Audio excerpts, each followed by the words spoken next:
What's going on, guys? It's Beans. Today we are installing a CTS Charge pipe on my 2017 BMW 230i. Today I have Mr. Boosted over here. Let me go over the car with you. So we are going to be changing out this factory charge pipe that they have.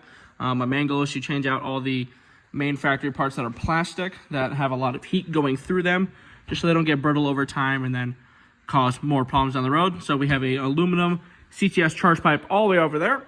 Our main things right here are going to be these 3 bolts that hold on to right over here, these 2 sensors, and then down there, you can't really see it with this camera angle, but there's a clip that we have to pull up. It will be able to pop out. Looks like we're most likely going to have to take this cold air intake out and get it out of the way, but that's something we're going to have to do. So let's get this out of the way, and I will cut back when we get the cold air intake out of the way. Alright guys, here's the new CTS charge pipe. It feels very high quality compared to the factory OEM plastic one. Got some clamps, the rubber piece, and then here's that little clamp that I was talking about, and then also a gasket. We're not too sure on where that goes, but we'll make sure to look carefully when it comes to taking that apart to see where that gasket goes. So we're going to start taking the vehicle apart and get the new charge pipe in.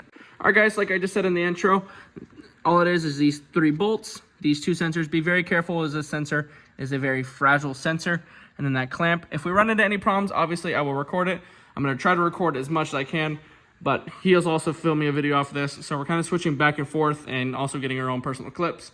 So I will give you guys an update when the intake is out. Alright guys, we got the intake pipe out of the way. It's just chilling right up there. Now we do have a better sight of that clamp right over there. You guys can't see it on camera as well. And we also got rid of the engine cover just so we can access these bolts a little bit easier. Now it's time to slowly start taking apart this. Make sure we obviously don't hurt this sensor. And we'll start getting the old charge pipe on. Alright guys, in the description I will be putting all the stuff that you're going to need to be able to remove the old charge pipe. First, you're going to need the T30 bit to get rid of these 3 screws right here. And then if you have a Dynon intake, it might be the same on other intakes too, not too sure. But for these ones, they were 8mm, or you can use a Flathead. That would work too. But right now, we're going to get the charge pipe out and put the new one in. Alright guys, we got this top piece off. We got the 3 screws off. Just a little tip, just through here. You're probably going to want to just loosen it the rest of the way with your just fingers. Because once you get to here and you have the T30 bit in here, you start to lose leverage over here with this wiring going straight through here. But we just got done watching a video. The best way to remove that little piece right there, there's a little hook on the top of it. You're going to take the longest flathead you got, which Mr. Boosted already grabbed, and you're just going to want to pry it under there, and you should be able to just pry it right up, and this whole piece should be able to pop off. If we run into anything, I will give you guys a little update, but we're going to get the bottom clamp off. Alright guys, we got that bottom clamp off, and it was actually very simple.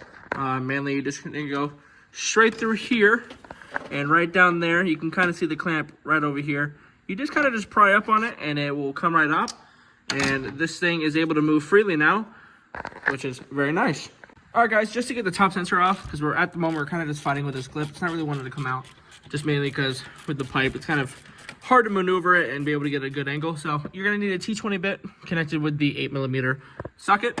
And like this, he should be able to just pull it right off. Should. Yep. Just like that. And we'll be able to get this off a lot easier now. But as you guys can see, everything is off. If you can see inside, there's that sensor that you got to be very careful with. As you can see, it does look pretty fragile. So let me get everything switched over to the new charge pipe, and I'll give you a little update in a bit. Alright guys, now we're over at the bench. From the last clip, I said that this sensor is going to be moved right over here. We brought it over here mainly because in the video that we watched, he said to not let that sensor touch anything. I'm not too sure why he said that, so we're just being very cautious, and we're going to slowly switch it over there, and obviously carefully, and we're going to try to give as much updates as we can.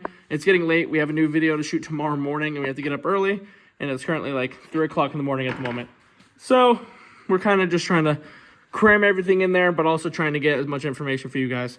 So we're going to switch everything over, all those sensors, and get it all thrown on the vehicle.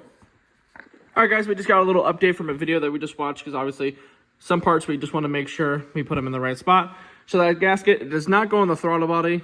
There is a gasket there. And we had a problem where the gasket, once we took off this piece, it did come with it a little bit. So make sure you guys do push that back into place. But the gasket we're actually going to be replacing is right where that green one is. On the new one, we're going to just replace it and should pop right in. And let's get that new charge pipe in. All right, guys, we got the charge pipe mainly all together. Obviously, we're missing a clamp there because at the moment, we're just trying to get the fitment correct. But just a little pro tip that I learned from another video. Once you line everything up, once you get it around the part where it connects to the turbo, all you're going to do is just give that top piece a little tap and it will lock into place. So you don't have to have your hand fiddling down there trying to get it to lock in place there. All you have to do is just give it a little love tap on top and it will lock around the part that needs to be locked in. So as of right now, like I said, just trying to get the fitment correct. We'll try to give you a little bit of updates in here and there. There's not much left to do. And then at the end, we'll give you our honest review and how we think it went. All right, guys, as a little update, like we said with that bottom clip, it was very easy to get off. Getting it back on is not giving us a good time whatsoever. I just got done, and now he's trying to give it a try.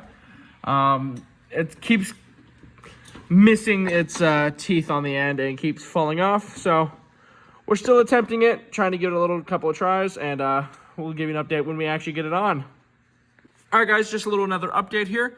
We actually took the bottom half off, and now we are just working with the bottom half, trying to get that piece locked in, make sure we don't obviously get a boost leak or anything like that. Make sure that's locked in, and then once it is, we will slide this little coupler over and be able to line everything up properly. All right, guys, we got the bottom part of the charge pipe off, and we actually got it on. It was a lot easier doing it that way. You are going to have a little bit of play going back and forth, but that is perfectly fine. It is sealed. Obviously, just make sure that this cannot pull off. As you can see, I'm putting some pressure on it. It's not pulling off. We're going to have play going back and forth, so make it a lot easier to align it that way. We're going to get the top half on, and I'll give you an update when it's on. All right, guys, everything's all cleaned up, hooked up, and ready to go. Make sure that these are flush against the throttle body. Obviously, you don't want any leaks.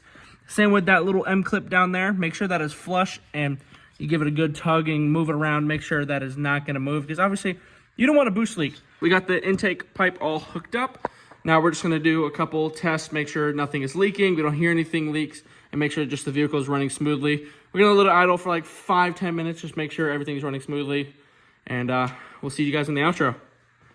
Well, that will do it for the charge pipe install. What is your opinion on it? I think it turned out, aesthetically wise, goes hand in hand with that Dynon air intake. I think it turned out amazing. Looks way better than the OEM plastic.